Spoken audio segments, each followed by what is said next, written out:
Right now, we want to turn over to Lorton, where a 2-alarm fire is now underway. They're trying to put out that fire.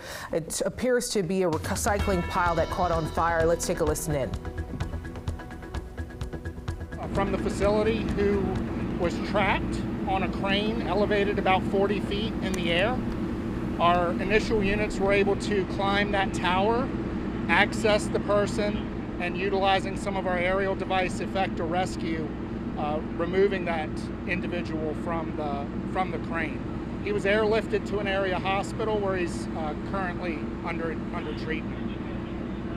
We encountered a large fire, obviously, as a scrap metal facility. There are not a lot of hydrants in the back area of the property, so it was necessary for us to establish a water supply. That required a lot of resources. We ended up bringing the equivalent of 4 alarms worth of apparatus to the fire and approximately 225 personnel operating this afternoon. Right now the fire is contained and we're in the process of delayering the material. It's obviously a very deep pile, so it's going to take some time to delayer that fire or those burning materials, and we'll be delayering and cooling them for a couple more hours this evening. What do you know, Chief, about what might have caused this fire? The cause of the fire is undetermined at this time and is under investigation by our county fire investigators who are here on scene. You talked about having to bring in extra water. Was just water used, or was foam used, or how great of a challenge was that in getting enough water? So we used a combination of water and foam due to the properties and how we needed to contain the fire and our strategy to ultimately thin and delayer this pile. So we applied foam initially to contain the fire, and now we're delayering it using water to cool the materials. Can you explain how this fire was difficult? It sounds like difficult to fight, being that it's scrap metal. What are kind of the accelerants that they ran into on it? So in any case, these types of fires, it's metal, plastics, rubber. There's a variety of material that can be contained in these piles. The facility is very good in the fact that they have containment ponds and facilities to help control water runoff, and the facility itself is prepared for an event. However, when we do have this fire, it's just time consuming. It's very different than a residential fire where we have a fixed house, as an example, where we can go into a structure. We basically have to pull this fire apart piece by piece in order to extinguish it. When you say delayer, is that what you mean? Can you just explain that in more like layman's terms? Absolutely. Delayering is a process of using an excavator or a crane to take each part of the pile apart and basically take it from a stacked pile to a large horizontal layer where we can apply water directly to the material.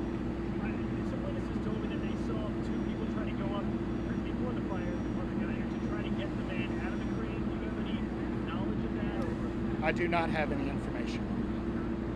Talk a little more about the. I'm sorry. Go ahead. Okay, sorry. Chief, can you talk a little bit more about the rescue? What was involved there to make the rescue out of the crane? So one of our initial arriving engine companies climbed the ladder that accesses the crane itself. They were able to reach the occupant of the crane.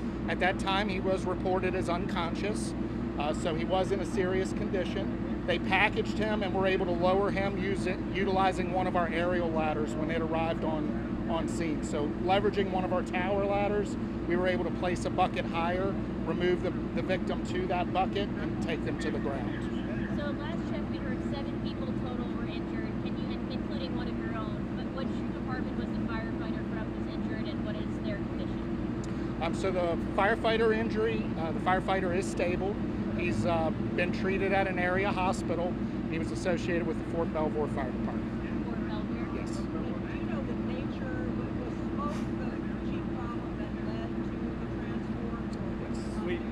We actually can't comment on that at this point, but hopefully more updates should be coming. And just to talk a little bit more, and I don't know, maybe Chief, maybe you'll address this, just the nature of this smoke. I mean, is this sort of more hazardous than your regular house fire smoke? You know, the county put out this advisory that people should stay in their houses. Yeah. To the PO's process. We can't comment to the medical, but this was a very challenging event. It required all of our firefighters wearing contained breathing apparatus, our SCBA, on the exterior. That's something we generally really only wear on the interior of a fire or immediately adjacent. Essentially, if you can envision this entire property behind us, we had firefighters on breathing air the entire time. It's toxic smoke in the sense that it's a byproduct of plastics and metals and rubbers and whatnot, but it is dissipated into the air, and obviously the wind direction changing, it's distributed that across the scene a couple of different ways. Was the wind itself a challenge? The wind was a challenge in the fact that, as you see, we're positioned here. We initially positioned closer to the fire, but the wind kept changing direction and making it very difficult for us to operate immediately in that area. So we've had to back out. We had to back out of that immediate area due to the thickness and the density of the smoke. You couldn't really see well. So in terms of changing the hydrants, is this all over here? There are none back there even? There are no hydrants behind us on the property. They're all along Route 1. Is that typical at a big industrial site like this, or do you sometimes have hydrants in the property? On a facility like this, they have fire control measures in place, but it's not necessarily fire hydrants, right? So they're moving large pieces of equipment, apparatus, debris on the property. Hitting a fire hydrant would be dangerous, but obviously to the water system. But they do have facilities, ponds, retention ponds on the facility. And while it is a challenge to get back there, we do have a plan to lay these supply lines in. It just takes us a little bit of time. Question, you said the person who was trapped on the crane was one of the facility workers. Do you know how many people were working here around the time the fire broke out? I do not have that information at this time. Well, that's because those victims are because I don't expect this to work. Of the 5 of the victims, you have the firefighter, the gentleman who was in the crane. Where were the other victims in relation to the fire? Were they right near the scrap building and the building? Were they just taken precaution? The bulk of the victims that were identified were in the general area, the lower area of the fire. Again, the smoke was so dense and encompassed the property, it overcame the wind. The wind basically pushed the smoke down to the ground instead of lifting it as we would normally see a big column of smoke in the air. So that exposed a lot of people initially to the smoke on the property. And I think you spoke a little bit too early, like some of the workers that were speculating this might have been lithium battery or something. Maybe too early to even guess at that. Yeah, I have no information on that. And is the recycling yard the only property, like this is the whole property, or is there another business right here? That's the whole. I believe this is the only business on this property. And I was told, just a prediction that there's a vehicle scrapyard back there. Was this just a scrap pile of vehicles and other things? I can't comment specifically what was in the pile because it was on fire and we didn't get that close. But that'll be part of our investigation. It'll be released with our investigative report. I'm so sorry. I was trying to make my way up that hill. Can I get a quick summary, please?